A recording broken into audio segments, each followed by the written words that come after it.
There's a moment in every person's life when the ground disappears beneath their feet. Not literally, not in the way earthquakes shake buildings or floods swallow roads, but in the way a single second, one careless tap of finger, one mistake so small it barely registers, can split your entire existence into two halves: the life you had before and the life you are left with after. This is that story. It begins on a Tuesday morning in September, in a city that never sleeps, in a building that touches the clouds, inside an elevator that smells like expensive cologne and quiet desperation. And it begins with a woman named Margaret. Margaret is 53 years old. She has worked for Hartwell Industries for 19 years. 19 years of early mornings and late nights. 19 years of birthday cakes in the break room and holiday parties she never fully enjoyed. 19 years of performance reviews that always said the same thing: exceeds expectations, and pay raises that never quite matched what she was worth. She is not young. She is not flashy. She does not wear designer clothes or carry a handbag that costs more than her car payment.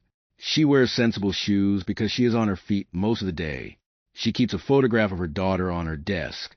Her daughter, who is 26 now and living in Portland, trying to make it as a painter. She keeps a small cactus on the corner of her desk, too, because somebody once told her that cacti are hard to kill, and Margaret liked the idea of having something in her life that was hard to kill. She is the kind of woman that most people in powerful buildings walk past without seeing. She is the kind of woman that the world has a very bad habit of underestimating. And on this particular Tuesday morning in September, Margaret is standing in the elevator of Hartwell Tower, holding a coffee that has already gone cold, staring at her phone, and making the single biggest mistake of her entire 19-year career. She is adding people to a group chat. The group chat is called, and this detail matters enormously, the Survivors Club. It started 3 months ago. Margaret and 4 of her closest colleagues, women she has worked alongside for years, women she trusts with her frustrations and her fears, created it as a place to vent, not maliciously, not with any intention to harm. Just the way that people who work incredibly hard and feel invisible sometimes need a private space to exhale. In the Survivors Club, they talk about the long hours. They talk about the policies that make no sense. They talk about the meetings that could have been emails. And yes, they talk about James Hartwell. James Hartwell, the CEO, the billionaire, the man whose name is on the building, the man who bought the company from his father at 31 and turned a struggling manufacturing business into a global technology empire worth $47 billion. The man who appears on magazine covers looking serious and important and impossibly well-dressed. The man who, in 19 years, has walked past Margaret's desk approximately 200 times and looked directly at her perhaps twice. In the Survivors Club, they have said things about James Hartwell that they would never say out loud. That he is cold, that he is disconnected, that he makes decisions about people's lives the way other people choose what to have for lunch. Quickly, without sentiment, and often without fully reading the menu. They have said these things in the safety of that private chat. They believe the chat was private. Margaret is about to discover that belief was wrong. She is adding her colleague Donna to the group. Donna from accounts. Donna, who just returned from maternity leave and needs somewhere safe to process what she came back to. Margaret types DON into the search bar. The phone suggests a contact. Margaret taps it without looking carefully. She hits add. She hits confirm. She drops her phone into her bag as the elevator doors open on the 14th floor. She does not look at the screen again for 47 minutes. In those 47 minutes, the women in the Survivors Club send 23 messages. They are talking about the memo that came down yesterday, the one announcing that the annual bonus structure is being restructured, which everyone knows is corporate language for being reduced. They are frustrated. They are scared. 2 of them are less than 4 years from retirement, and this bonus impacts their planning significantly. They say things that are honest. They say things that are raw. And about the man responsible for the memo, about James Hartwell, they say things that are pointed and specific and not particularly kind. At 9:47 in the morning, Margaret's phone buzzes. She picks it up expecting Donna. She sees instead a message from a contact she does not immediately recognize. A contact listed simply as JH. The message says only 4 words. I can see this chat. Margaret stares at those 4 words for a very long time. She reads them again. She reads them a third time. And then the cold coffee she is holding slips from her fingers and hits the floor of the 14th floor corridor. And the sound it makes, that hollow plastic crack against polished concrete, is the sound of 19 years cracking open. Before we go any further into what happened next, and what James Hartwell did when he realized what he had access to, if this story is already doing something to your chest, already making you lean forward slightly, already making you need to know what comes next, please take 5 seconds right now and subscribe to this channel. Hit the bell so you never miss a story like this one. Share this with somebody you know who has ever felt invisible at work, ever given everything to a job and wondered if anyone noticed, ever been on the wrong end of a power imbalance and not known what to do about it. Leave a comment and tell us. Have you ever sent a message to the wrong person? Because what is coming in this story will make your answer feel very small by comparison. Now, back to Margaret. She picks up the coffee cup. Her hands are shaking. She looks at the message again. JH. She scrolls up to see when this contact was added to the group. 8:52 this morning. She scrolls to her contacts and searches JH, and there it is, a contact she saved 3 years ago when she needed to forward a calendar invite. James Hartwell, direct line. She had typed DON and the phone had suggested JH because in her contacts, James Hartwell is filed under his initials, and his initials begin with her stomach drops, the letter H. Not J, H for Hartwell. She had not added Donna. She had added the CEO of the company. She had added the man they had been talking about, specifically, critically, honestly, sometimes harshly, for the last 3 months. She goes back to the chat. She scrolls. She reads every message that has been sent since 8:52 this morning with new eyes. The way you reread a letter after finding out the person who wrote it is dead. The words look different now. They feel different. There's a message from her colleague Patricia that says James Hartwell wouldn't know loyalty if it shook his hand. There's a message from Susan that says he makes decisions like someone playing chess with people's lives. There's a message from Margaret herself, sent at 9:15 this morning before she knew, before any of this, that says I've given this company 19 years, and I genuinely do not believe the man whose name is on the door knows my name. All of it visible to James Hartwell. All of it sitting in his phone right now. Margaret walks to the bathroom. She locks the door. She sits on the closed lid of a toilet in the executive washroom of a $47 billion company, and she tries to breathe. She thinks about her mortgage. She has 11 years left on her mortgage. She thinks about her daughter in Portland, the painter, whom Margaret helps with rent every month because Art does not pay enough yet. She thinks about her health insurance. Good health insurance. The kind that covered her knee surgery 2 years ago and her mammogram every year. She thinks about the pension she has been building for 19 years. She thinks about all the things a job is not just a job. And then her phone buzzes again. Another message from JH. I think we need to talk. My office. Today. Whatever time works for you. Margaret reads this message 4 times. Whatever time works for you. In 19 years, no one on the executive floor has ever asked Margaret what time works for her. Meetings are scheduled around their calendars, not hers. She has rearranged dental appointments and her daughter's college move-in day and one wedding anniversary dinner for the schedules of people who never once asked what time worked for her. And now James Hartwell, the billionaire CEO, whose name is on the building, who has looked directly at her approximately twice in 19 years, is asking what time works for her. She does not know what to do with that. She writes back, I can come now if that's convenient. He replies in 11 seconds. Perfect. I'll let security know. Margaret unlocks the bathroom door. She walks to the mirror. She looks at herself. 53 years old. Sensible shoes. 19 years of early mornings and late nights written on her face in a particular way that honest work writes itself on a person. She straightens her jacket. She breathes. She has no idea what is about to happen. Neither does anyone else. The executive floor of Hartwell Tower is 38 floors above where Margaret works. She has been up there twice in 19 years. Once for a company-wide town hall that used a large conference room, and once when she was asked to deliver a physical contract that needed a wet signature and the executive assistant was out sick. The elevator to the executive floor requires a key card. She does not have. She texts Jage. She still cannot make herself think of him by his first name. And within 90 seconds, a young man in a dark suit appears, introduces himself as Colin, and escorts her into the private elevator, without a word of explanation to anyone watching. Margaret is aware of how this looks. She is aware that several people saw her get into the executive elevator with Colin. She is aware that by lunchtime there will be speculation. In a company of 4,000 people, there is always speculation. The executive floor is quieter than she expected. She always imagined it would feel different up here. Grander, louder somehow, buzzed with the energy of important decisions. But it is simply quieter. Better carpet. Taller windows. The kind of silence that comes with distance from the ground. Colin leads her past a reception desk, past a long wall of glass that looks out over the city, and stops at a door at the end of a corridor. He knocks twice. A voice says, "Come in." Colin opens the door and steps aside.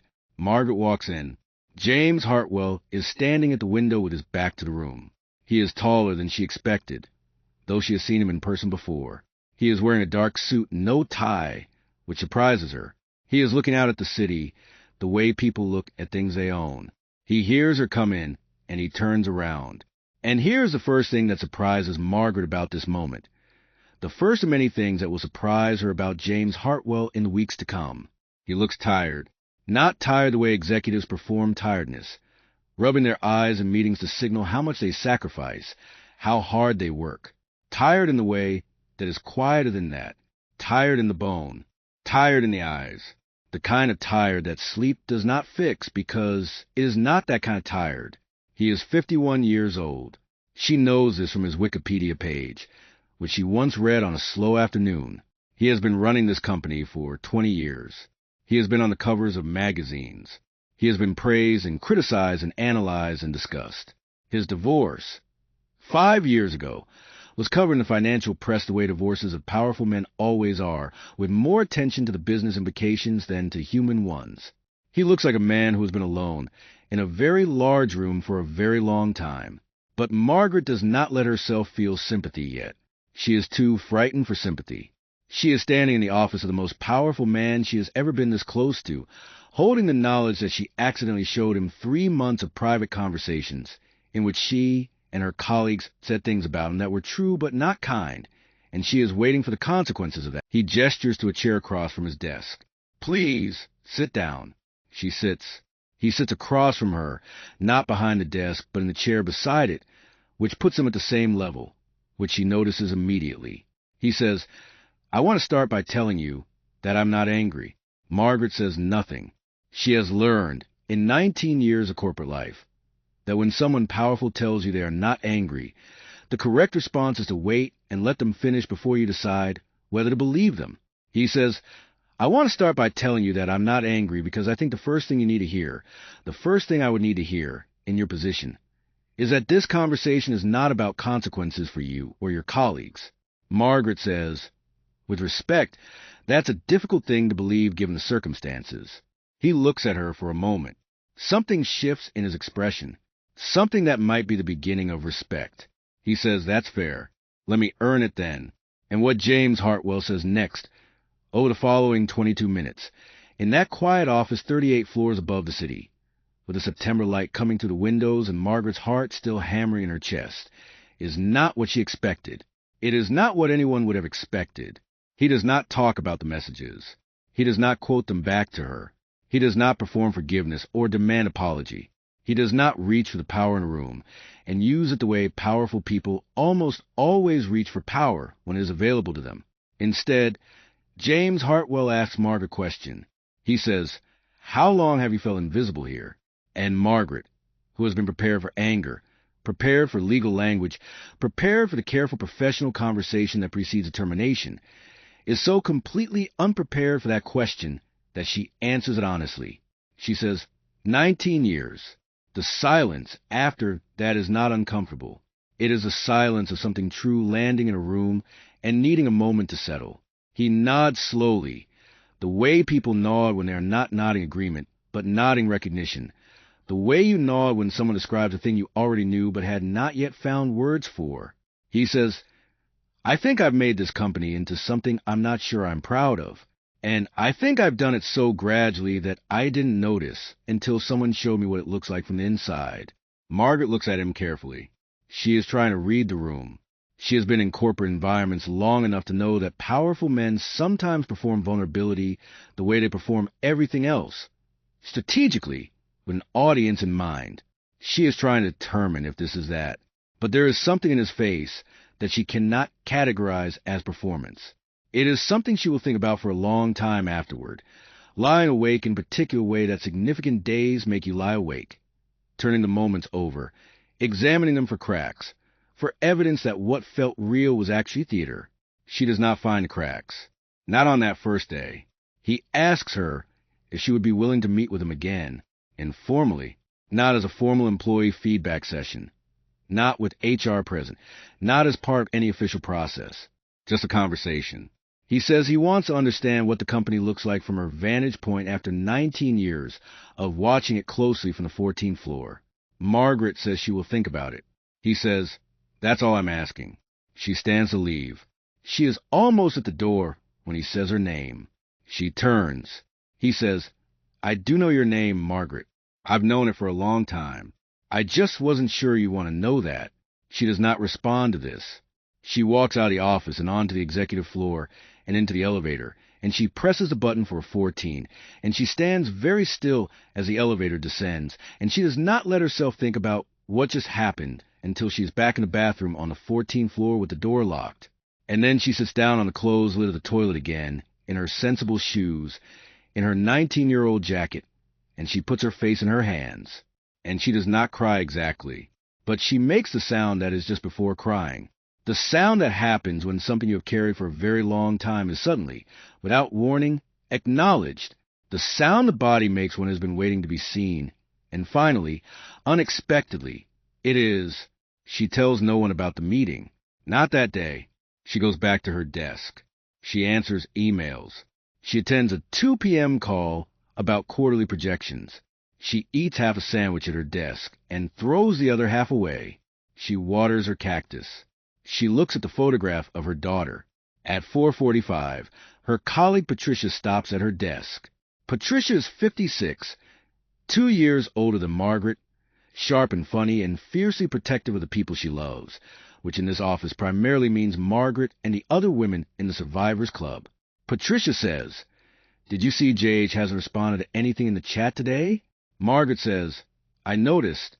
Patricia says, "You think he's actually going to do something about the bonus restructure, or is this another one of those things where they make noise and then nothing changes?" Margaret says, "I don't know." Patricia leans on the edge of Margaret's desk and lowers her voice. She says, "Sue sent me a message privately. She thinks he might be laying people off before the end of the year. She heard something from someone in finance." Margaret looks at her keyboard. She says, "I don't think that's accurate."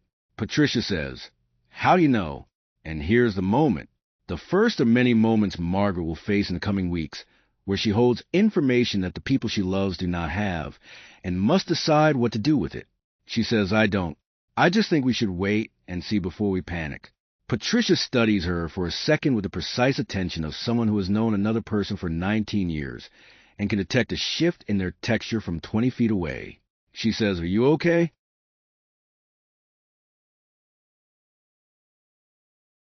Margaret says, "I'm fine." Patricia says, "You look like someone who found out something they didn't want to know." Margaret says, "I'm fine, Patricia." Patricia straightens up. She says, "Okay, drinks Friday?" Margaret says, "Drinks Friday." Patricia leaves. Margaret stares at her screen. She is not fine. She is a woman standing at the center of something she does not yet understand, holding a thread she does not yet know how to pull, aware that somewhere on the 38th floor a man who has been alone in a very large room for a very long time is also sitting with something he does not yet know how to say. She agrees to the second meeting. She sends a message to JH. She has still not made herself use his first name, even in her own head. 3 days after the first one, she says she is willing to meet again, if the offer still stands. He replies within 4 minutes. It stands. Thursday, whatever time works for you. There it is again. Whatever time works for you. She chooses 7:30 in the morning, before the office fills up, before anyone would see her go in the executive elevator, before the day gets its hands on her and makes her overthink it. She arrives at 7:28. Colin is there again. She wonders if Colin is always there, or if he materializes specifically for her, which is a thought so absurd it briefly makes her smile. James Hartwell is already in his office. He has coffee ready. 2 cups, she notices, which means he knew she would come. He is in a slightly less formal suit today. He looks slightly less tired, or perhaps she is reading the room differently now. They sit. He asks if she takes sugar. She says no, just black. He says the same.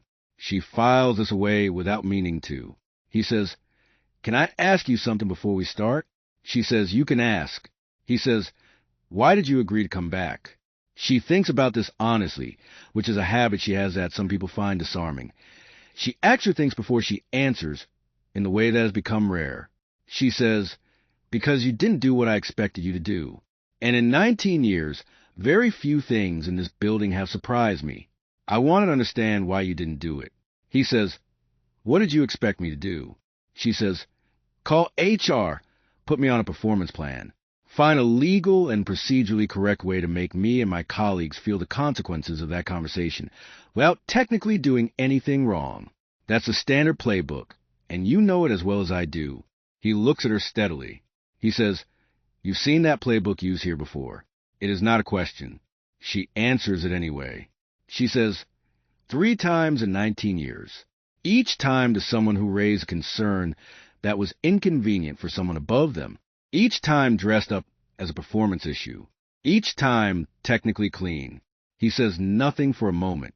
Then, "Who?" She says, "You really want the names?" He says, "I really want the names." She gives them. 3 names.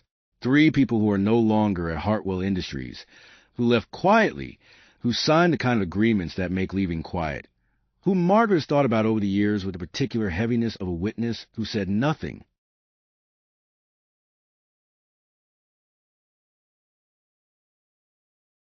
James Hartwell writes the names on a notepad with a pen, not his phone, which he also files away without meaning to. Then he says, "What would it take for you to trust that what you tell me in these conversations stays here and goes nowhere near HR?" She says, "Time, consistency, and one specific thing." He says, "What specific thing?" She says, "Before I walk out of this building for the last time, whether that's tomorrow because you decide this was a mistake, or years from now when I retire, I want to know that something changed. Not for me specifically. For the people on that 14th floor who come in early and stay late and give this company everything they have and are treated like furniture. I don't want a plaque. I don't want recognition. I want the thing to actually be different." James Hartwell looks at her for a long time. He says, "That's a significant ask." She says, "You asked what it would take." He says, "I did." Another silence. Outside the windows. The city is beginning its morning. The light changing the way September light changes. Golden and slightly melancholy. The particular light of something ending and something else not yet begun. He says, "I'll make you a deal, Margaret. You tell me the truth. All of it, even the parts that are hard to hear, and I will make sure something changes. Not as a transaction. Not as a payment for your silence. Because it should change. Because it should have changed a long time ago." She studies him. She is still looking for performance. She is still looking for the calculation beneath the sincerity. She does not find it. She says, "Then I'll keep meeting with you." He nods. He picks up his coffee. She picks up hers. And they begin to talk. Really talk. The kind of talking that 2 people do when they have both, for different reasons and from very different positions, been waiting a long time to be heard. Over the next 6 weeks, they meet every Thursday morning at 7:30. No one knows. Not Patricia. Not Susan. Not the other women in the Survivors Club, who have noticed that JH has gone mysteriously quiet in the chat and cannot figure out why. Not Colin, who escorts Margaret to the executive floor with perfect discretion and has learned by the 3rd week to have 2 black coffees ready, without being asked. In those Thursday morning meetings, Margaret tells James Hartwell things about his company that his company has been keeping from him for years.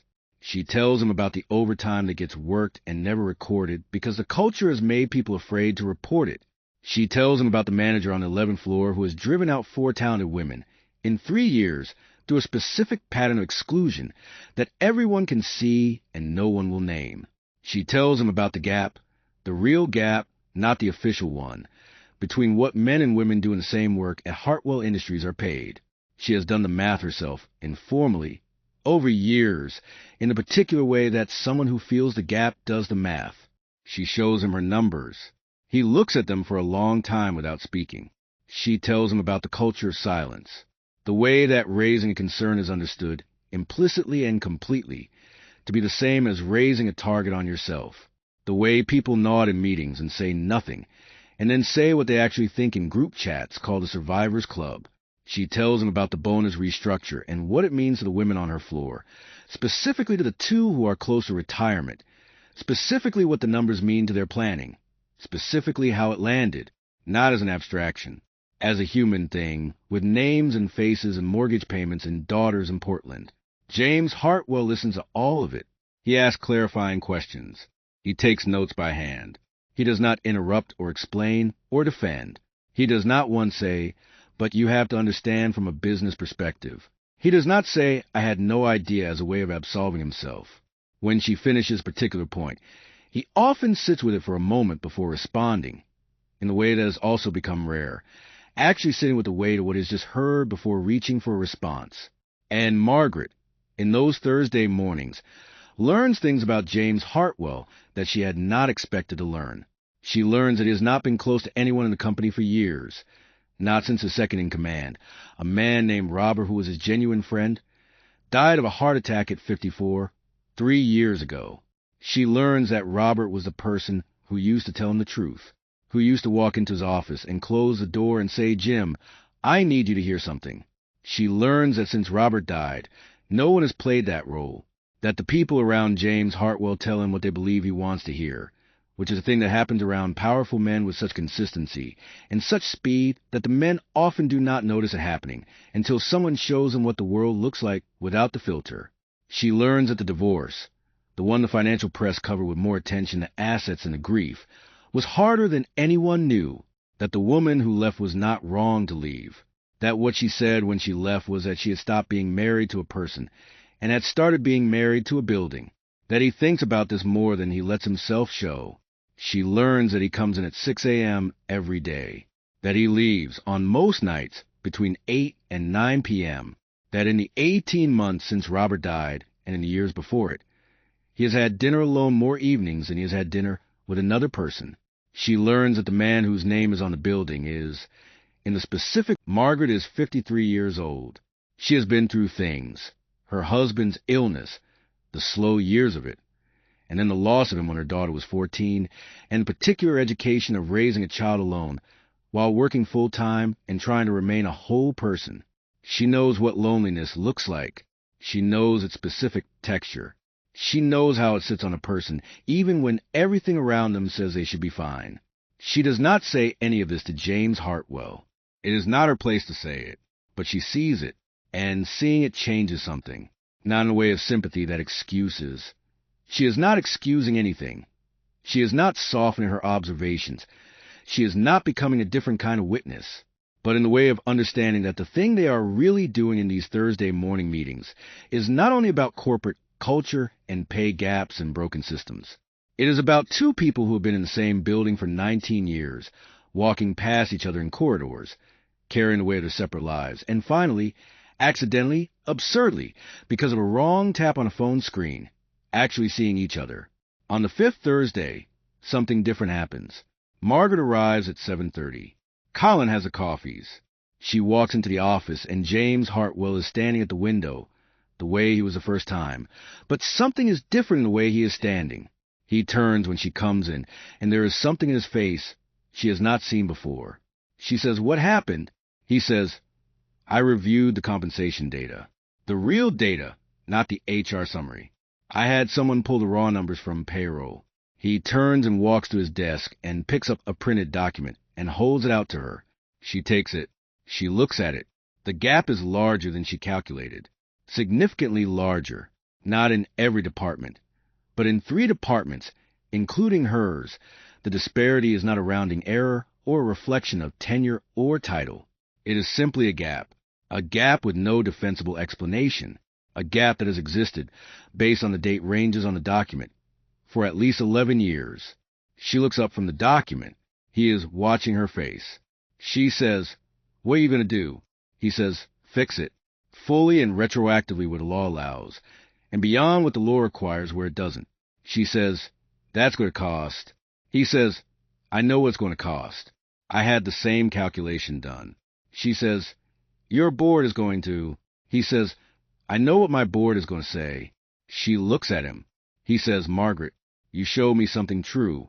I'm not going to look at something true and then do the minimum required by law. That's not who I want to be." She is quiet for a moment. She looks back at the document. Then she puts it carefully on his desk, face down, as if setting down something heavy. She says, "This is going to change things. When this comes out, and it will come out, everything changes." He says, "I know."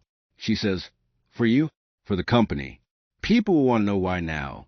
Why after 11 years?" He says very quietly, "Because someone finally showed me, and I finally looked." 6 days later, on a Wednesday afternoon, Margaret is at her desk when an email comes through to all staff. It is from James Hartwell directly, not from corporate communications, not from HR, not formatted in the careful language of professional distance. It is written in plain words, in first person, with his name signed at the bottom. It says that following an internal review of compensation data, the company has identified significant and unjustifiable gaps in pay across several departments. It says that these gaps disproportionately affect women in the company who have served Hartwell Industries with distinction and loyalty. It says that effective immediately, salaries are being adjusted to reflect equal pay for equal work across all departments. It says that additionally, a retroactive payment will be made to current employees who have been affected by this gap. It outlines the timeline. It outlines the amounts, not individual amounts, but ranges enough for people to understand the scale. It says, "This should have happened sooner." I am not going to explain why it did in a way that sounds like an excuse, because there is no version of the explanation that is not an excuse.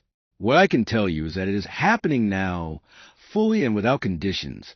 It says, "I am grateful to the people in this company who made it possible for me to see what I had not been seeing. You know who you are."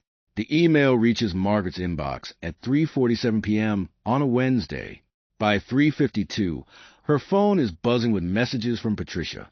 By 3:55, the Survivors Club is alive for the first time in 6 weeks. By 4:30, the email has been screenshotted and shared outside company. By 6 p.m. it is on LinkedIn. By 8 p.m. it is in 3 different business news publications. By the following morning, it is everywhere. You know who you are. Margaret reads that line 7 times. She waters her cactus. She looks at the photograph of her daughter. She closes her email. She goes home. Patricia calls her at 9 p.m. She says, "Margaret, tell me you know something about this." Margaret says, "I'm not sure what you mean." Patricia says, "You have known something for weeks. I have watched you know something for weeks. I know your face, Margaret. I have known your face for 19 years. What did you do?" Margaret is quiet. Patricia says, softer now, "What did you do?" Margaret says, "I had a conversation." Patricia says, "With who?" Silence.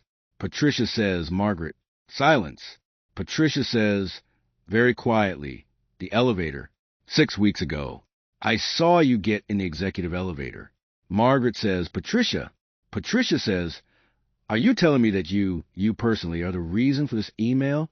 Are you telling me that JH found out about the chat, and instead of..." Margaret, "Are you telling me that instead of burying us, he listened?" Margaret says, "I'm telling you that sometimes things happen differently than you..." She says, "Through it, I have 11 years here. 11 years, and I have been underpaid for most of them, and I knew it, and I kept thinking, what can I do? What can one person do?" Margaret says, "Something.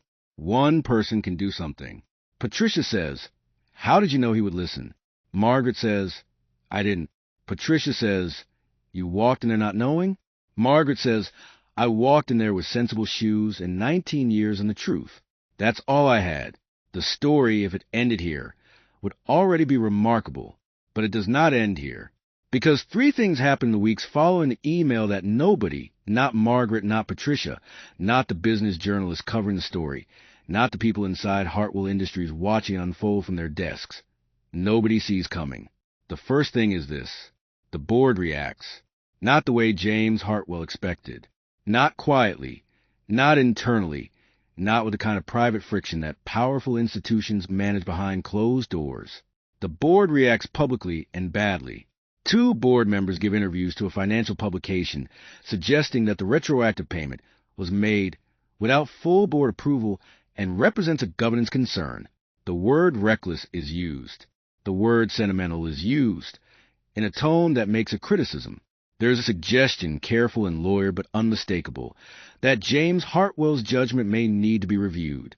The story that was about corporate courage and equal pay becomes, within a news cycle, also about whether the man who did the right thing is going to be punished for doing it.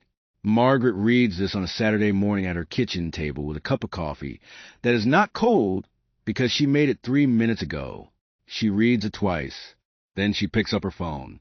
She texts JH. I saw the article. Are you okay? 3 minutes pass. Then, working on it. Thank you for asking. She stares at that message for a long time. Thank you for asking. She thinks about what it means that a question so ordinary, are you okay, is something worth thanking someone for. She texts back, Thursday still? He replies in 6 seconds, Thursday still. The second thing that happens is this. The manager on the 11th floor, the one Margaret named in the second meeting, the one who drove out 4 talented women in 3 years, resigns. Not because he is asked to resign. He resigns before he can be asked to. Someone in the company, someone who was not Margaret, who had been watching the shift in the building's atmosphere since the email, who had their own things to say.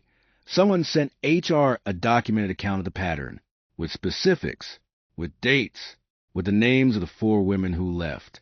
HR operating in a company that now feels, for the first time in many people's memory, like a place where telling the truth has different consequences than it used to. HR acts. The manager is gone within a week. His office on the 11th floor is empty on a Monday morning, and by Tuesday afternoon, without anyone coordinating it. 3 people have put flowers on the desk nearest his former office. Not his desk. The desk of a woman named Carol who has worked on that floor for 8 years, and who everyone knows has been the quiet center of that department since the first of the 4 women left. Carol comes back from lunch on Tuesday and finds the flowers and stands at her desk for a moment, and then sits down and opens her laptop and gets back to work. But she touches one of the flowers briefly before she opens the laptop. Just briefly. Just for a second. Margaret hears about this from Susan, who works on 11. She hears about it on a Wednesday, and she thinks about it for the rest of the day. The third thing is the one nobody sees coming. It happens on a Thursday morning. The 7th Thursday morning. Margaret arrives at 7:30. Colin has the coffees. She walks into the office. James Hartwell is not at the window. He is sitting at his desk, and in front of him on the desk is a document. Not the kind of document that gets printed from payroll data. A different kind. She can see from across the room that it is not a corporate document. It is on plain paper. It has the look of something personal. She sits down. He says, I need to tell you something.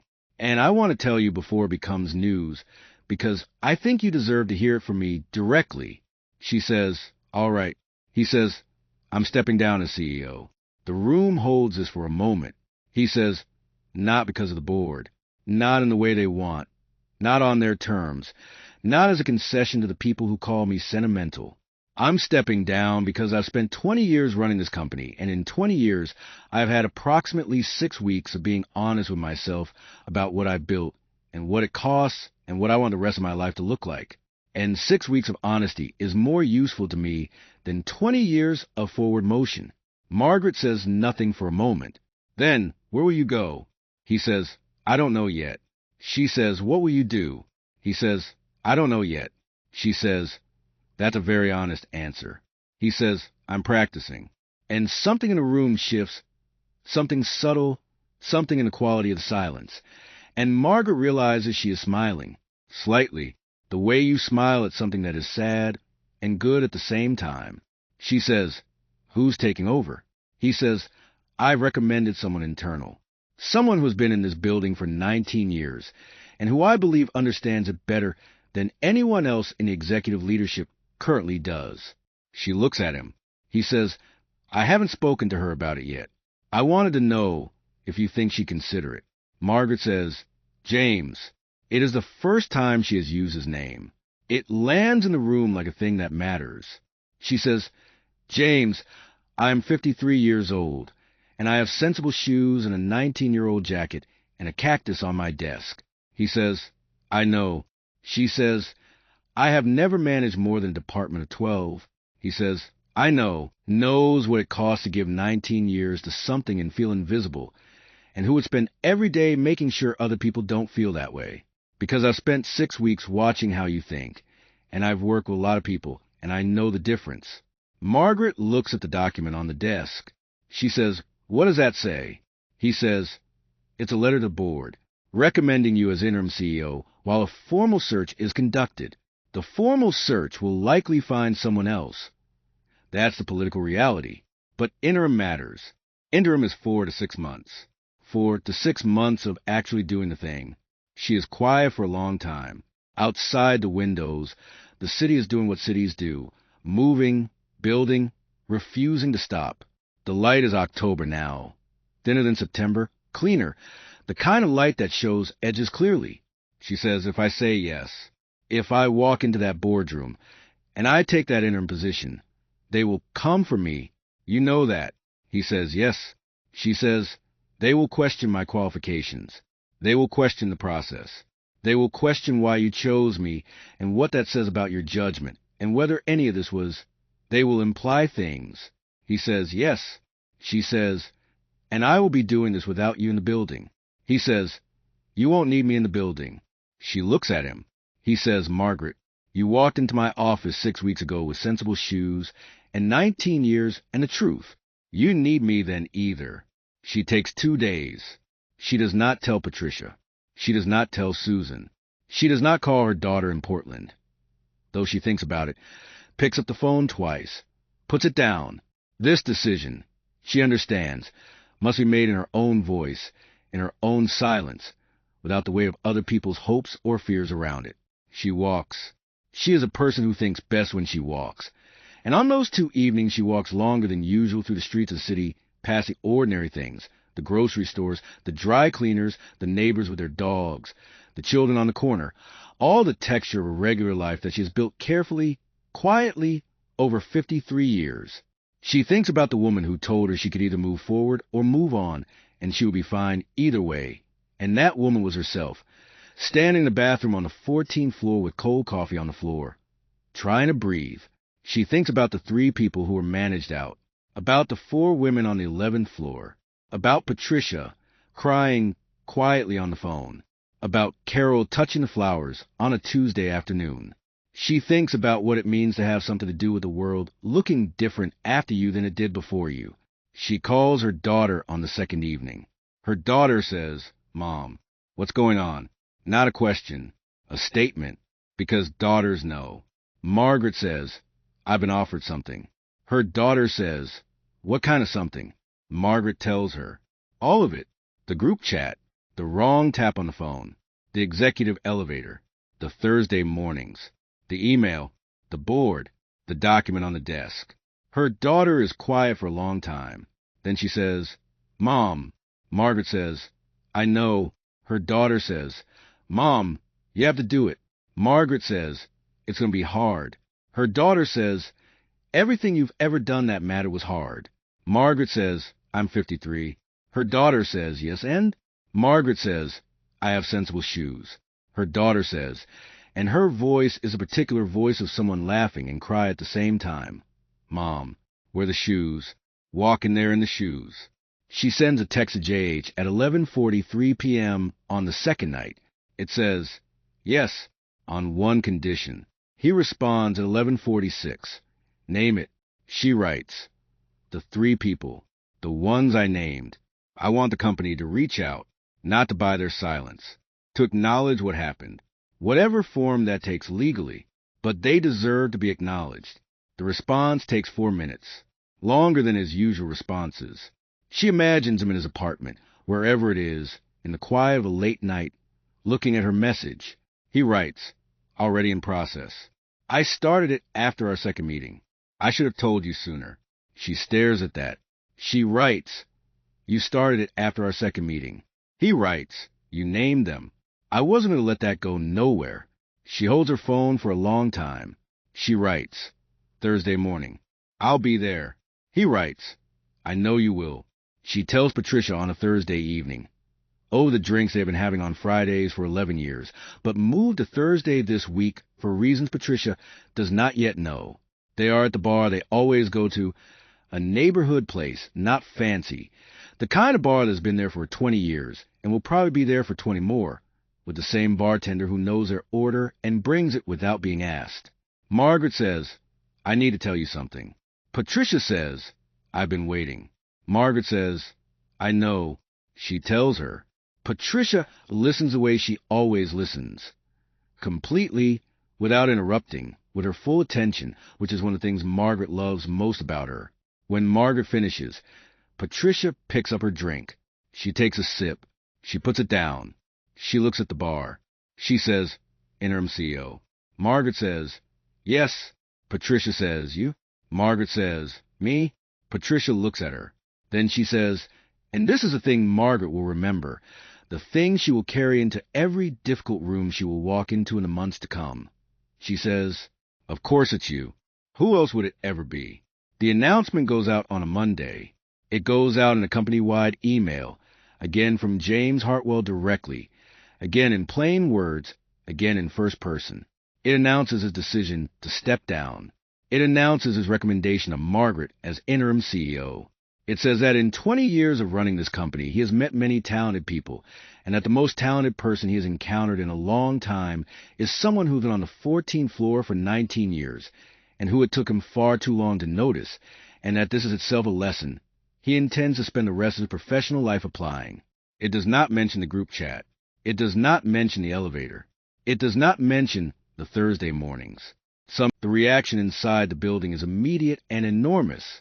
Not because people are shocked in a way of disbelief, but because people are shocked in a way of recognition, of suddenly seeing something that was in front of them the whole time. Margaret's been on that 14th floor for 19 years. People know her.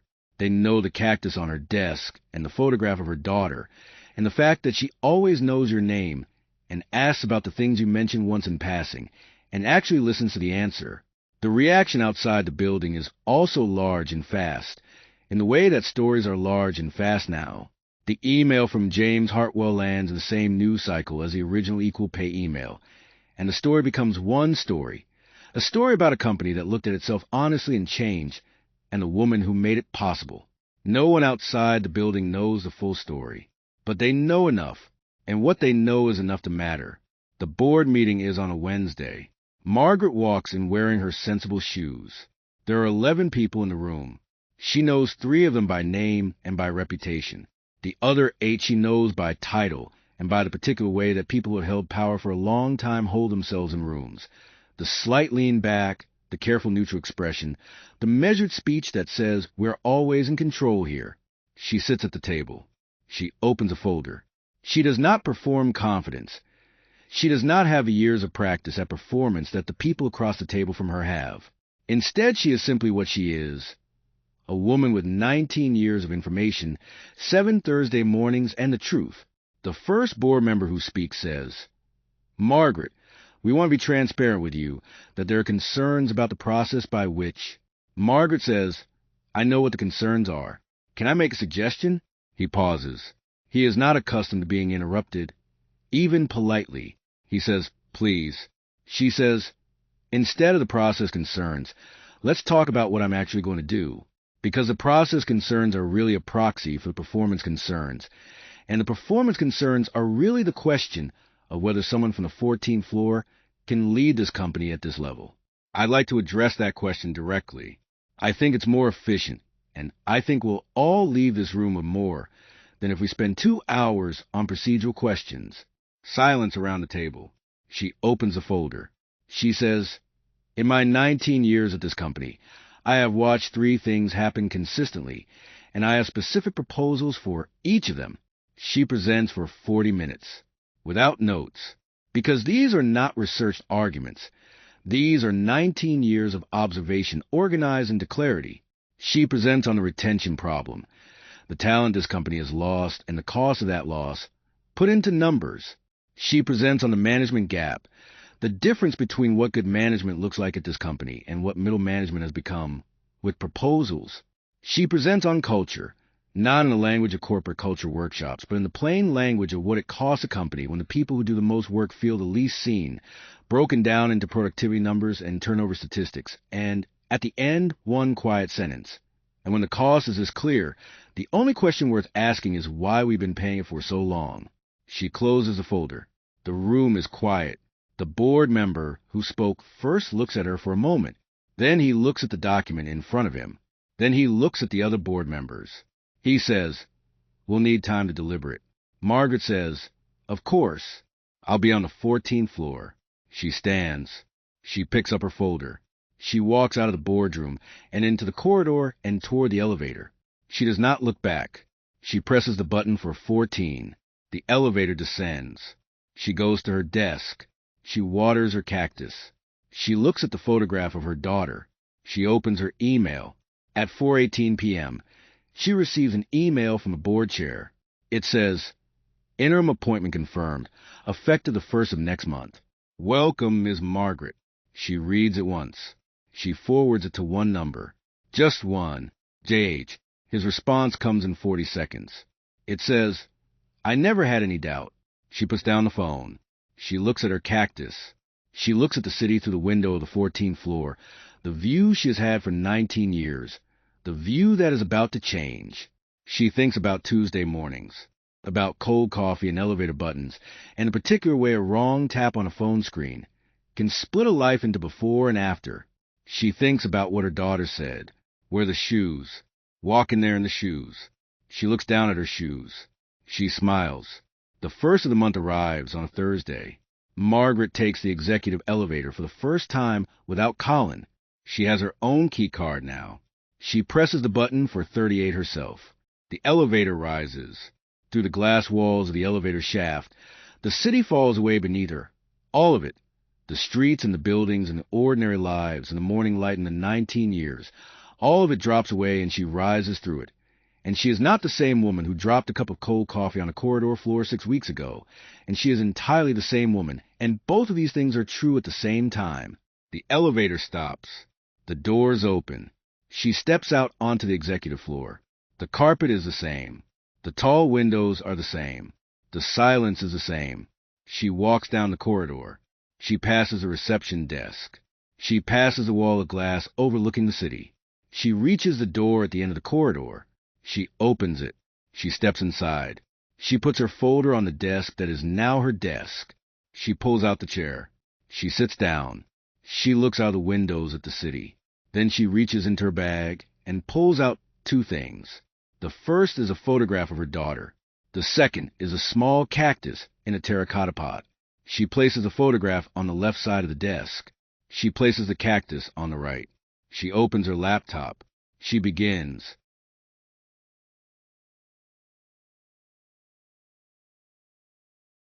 "3 months into her interim tenure, Margaret does something that surprises everyone and surprises no one. She restructures the bonus program, not eliminates, restructures genuinely, in the way that the word was supposed to mean before it became corporate language for reduction.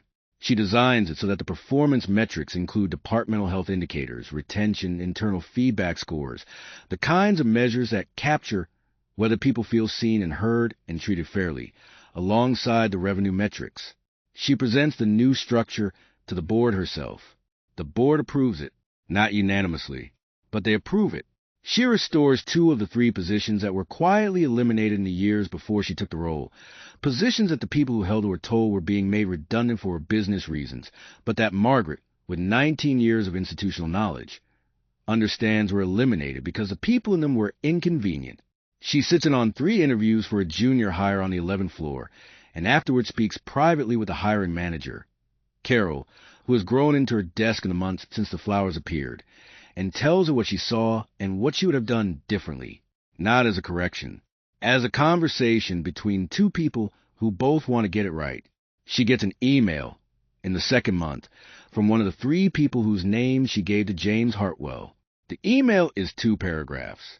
It says that she received a call from the company, and that the conversation was not what she expected, and that she does not know quite what to do with it yet, but that she wanted someone to know it happened. She does not know who to thank. Margaret writes back one sentence. You don't have to thank anyone. It was the right thing. I'm glad it happened. James Hartwell sends her one email in her second month from somewhere she can tell by the timestamp is significantly different time zone. It says, I'm in a small town in Portugal. I had dinner with another person for the first time in longer than I want to admit. I thought you want to know things are different.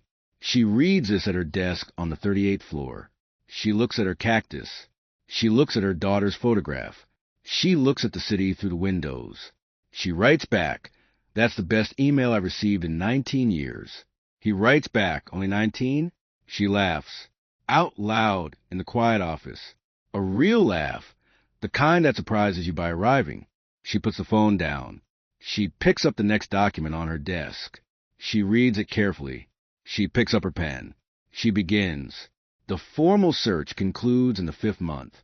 The board presents a candidate, a man, 44, impressive resume, exactly the profile that boards present when they want to return to familiar ground. He has run companies. He has numbers behind him. He is, in every measurable way that boards typically measure, qualified. Margaret reads his file carefully. She calls 3 people who have worked with him previously. She asks them the same question she asked herself when she was trying to read James Hartwell in that first meeting. Is this performance or is this real? 2 of the 3 say real.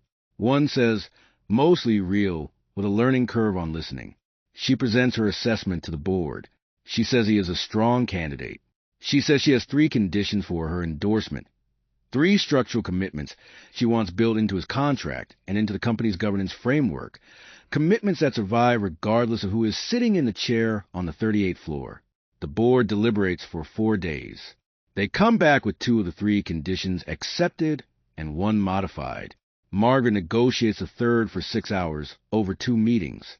She gets it. She endorses the candidate. He starts on the 1st of the following month. On his first morning, Margaret meets him on the 38th floor. She shows him the office. She shows him where things are.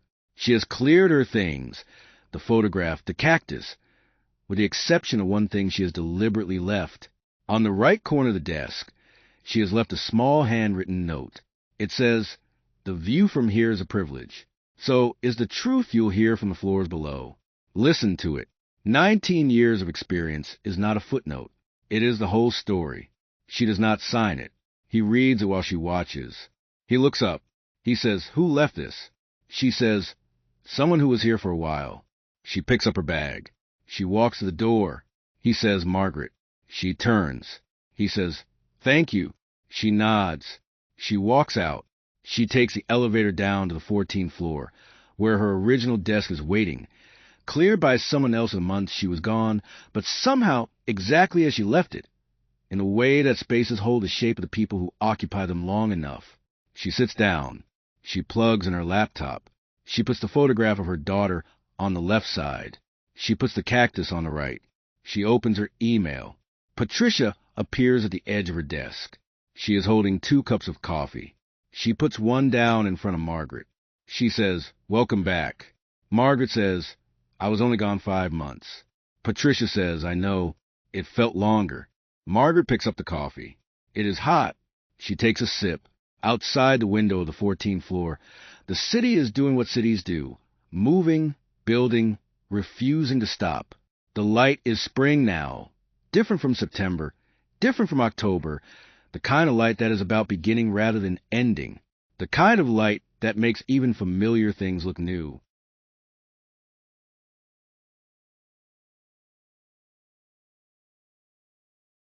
Margaret looks at her screen. She looks at the cactus. She looks at the photograph of her daughter. She thinks about a Tuesday morning in September. She thinks about an elevator and a cold coffee, and the wrong tap on a phone screen. She thinks about a 4-word message that arrived in a private chat and split the world into before and after. She thinks about what it means to be seen. She thinks about what it means to make something true. She opens her email. The first unread message is from her daughter in Portland. It says, "Only, Mom, I sold a painting today. First one. Wanted you to know." Margaret looks at this message for a long time. Then she types back, "I knew you would. I always knew you would." She hits send. She picks up her pen. She begins. Somewhere in Portugal, a man who used to own a building is sitting at a table outside a small restaurant, watching the evening arrive over the water. He is not wearing a suit. He is eating dinner with someone he is beginning to know. He is asking questions and listening to the answers in the way he is still learning to do, in the way that is new for him and sometimes hard and always worthwhile. He thinks about a Thursday morning. He thinks about 2 black coffees and a document full of hard numbers and a woman in sensible shoes who walked into his office, holding nothing but the truth and set it down on the desk between them. He thinks about what it cost her and what it cost him and what it gave them both, in the specific accounting that has nothing to do with money.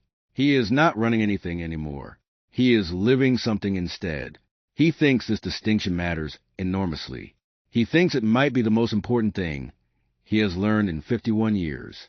The evening comes and over the water. The light changes. He finishes his dinner. He walks back to the small place where he is staying, through the narrow streets of the small town, past the things that have been there for centuries and will be there long after he is gone. He stops outside his door. He looks up at the sky. He thinks about what it means to have something to do with the world looking different after you than it did before you. He goes inside. He sleeps well for the first time in a long time. He sleeps like someone who did the right thing. In an apartment across the city, Margaret's daughter is standing in front of a painting. The painting is sold, has been sold since this morning, to someone she does not know, someone who saw it in the small gallery where she had finally, after 3 years of trying, convinced him to hang 3 of her pieces. The painting is sold, but it is still on her wall for one more night, and she is looking at it before she has to let it go. The painting is of a woman's hands, not young hands, hands that have worked, hands with 19 years in them, with a daughter in them, with a mortgage and a cactus and a photograph and cold coffee and sensible shoes and a particular kind of strength that does not announce itself. The woman in the painting does not have a face, just the hands, just the strength. Her daughter looks at it for a long time. Then she takes a photograph of it on her phone and sends it to a number saved in her contacts as Mom. She writes, "This one was always you." She puts down her phone. She looks out her window at Portland in the spring, at the ordinary, beautiful world. She goes to bed. She dreams of nothing particular. She sleeps well. And on the 14th floor of Hartwell Tower, in the quiet that comes after everyone else has gone home, a small cactus sits on the corner of a desk. Stubborn, unflashy, hard to kill. The office is dark except for the light that comes in from the city outside. The city does not stop. The city never stops. The cactus does not care. It is simply there, still growing, still green, still exactly what it was always going to be. If this story moved you, if you saw yourself in Margaret, in Patricia, in the daughter in Portland, in the man at the table in Portugal, please share it with someone who needs to hear it. There are people in your life who have given years to something and felt invisible. This is for them. This story is for them.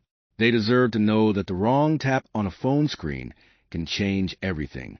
That the truth, spoken carefully and at the right time, can change everything.